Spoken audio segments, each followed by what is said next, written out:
heading uptown to my lit professor's office. It's like light years off of campus. Don't ask me why. I'm sandwiched in between this guy who's literally drooling and some European hipster who, well, let's be honest, smells Woody Allen heard Gershwin in the air when he thought Manhattan. Well, I'm not so impressed. I hear like Philip Glass at best. I wish I could take a second to get calm.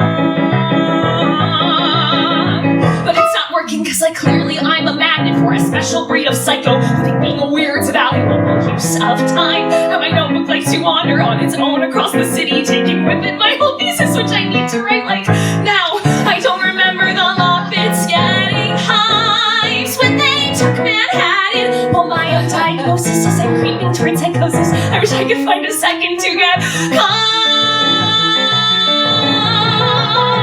It's really hard. You know, I tried to take up yoga, but you'd be surprised how many folks don't think deodorant is in. I even saw a life coach who told me I should breathe.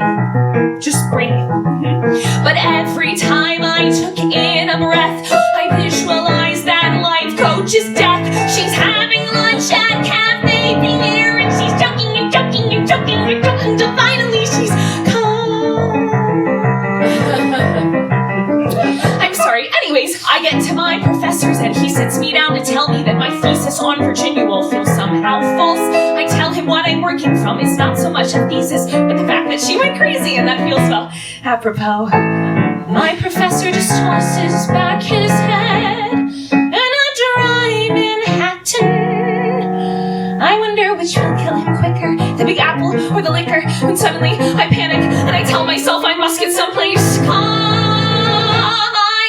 Run towards Penn Station like I'd swear my head was ready to blow. I hop a train to Jersey just as fast as any person can go, and 90 minutes out I get off at some provincial hamlet I've never heard of. There's a real estate office right up the block. I can afford a 2-bedroom. I go into shop. I think, what the heck? I write a check, 'cause there's sunlight and closets and laundry. Mostly, it's calm.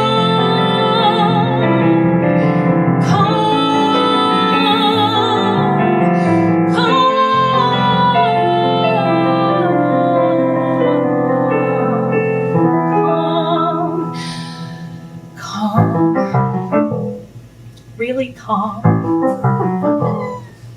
Strangely calm.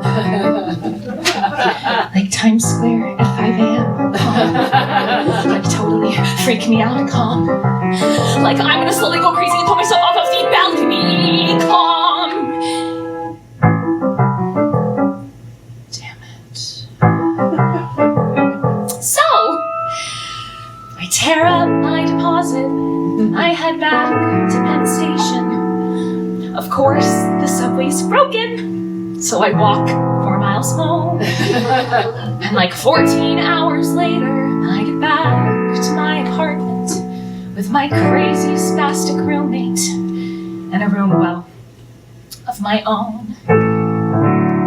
I've got this black and white poster on my wall.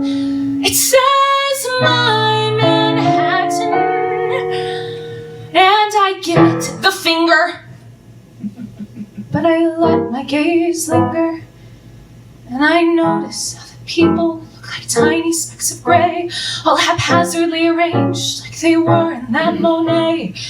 And suddenly I'm struck by this bizarro revelation that, like Warren's whacked out theory, might deserve some exploration. I sit on my bed, and I realize I'm finally